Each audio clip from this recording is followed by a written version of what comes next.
right now you've got this. You've got a book of Lords of Salem. Well, the book is the book's really different. The book was really exactly what the first shooting script was. Okay. Because the script and the movie came first. So I had the shooting script that I was going to make the movie of, and the book was based on that.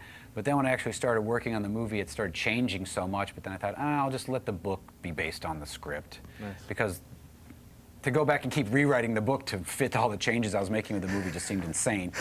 So I just let that live as its own piece. So yeah. And of course, a new album. Yeah, and the new record that I did, somewhere in there I made a record too.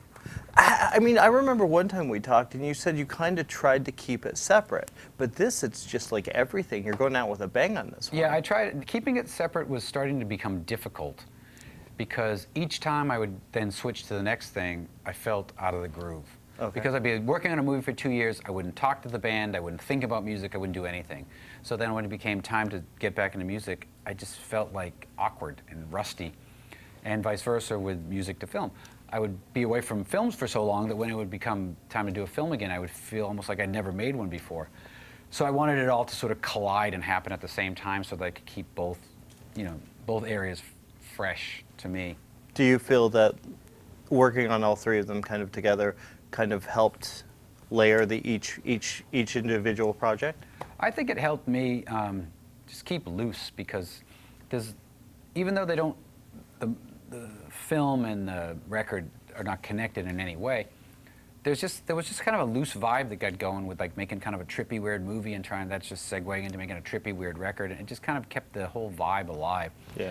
When I recorded the record and edited the movie in the same place, in this barn I have that's like out in the woods. So there was just this really creative atmosphere with people just coming and going constantly with the projects that just really worked. Nice. For this anyway. What is the album going to be? I haven't heard it yet, but I've heard it's great. Yeah, the album's, I love it. I think that it's without a doubt the best record that I've made in at least 10 years or so. Because I feel like everyone, you make a lot of records, you do a lot of things, but every record can't be your best record because you're not always inspired, always super inspired. And there's been different times, like towards the end of White Zombie, our last record, where I felt like that's the best thing those four people are ever going to do together. I could just tell, and that's why it ended. And then the next band, that was the best thing they were going to do. And then lineups changed, and it was sometimes better, sometimes worse. And then now, again, it felt like this is the best. So, there's peaks and valleys and everything. Of course I have to ask you. I mean, are you going to continue the story in any way, Lords of Salem? No, I'm not going to continue it in any way.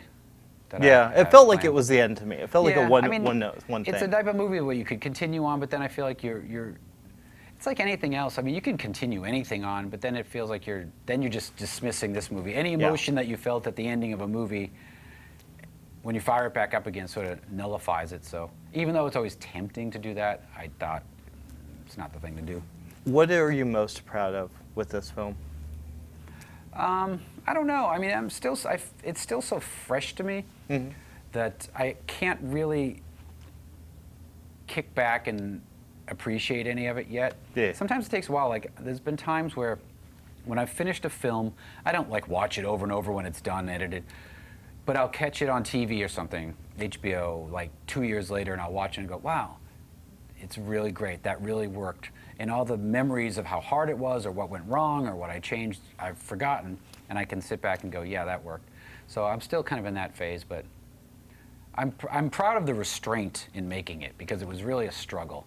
Because I kind of went against all my natural inclinations when I made it. The way the performances, the setting, the story, the camera style, everything was not what I would typically do. So I'm kind of proud of the fact that I actually stuck to that idea, because it would have been real easy to cop out and go, forget this whole idea I had, we're just going to make it handheld and gritty and go for it again.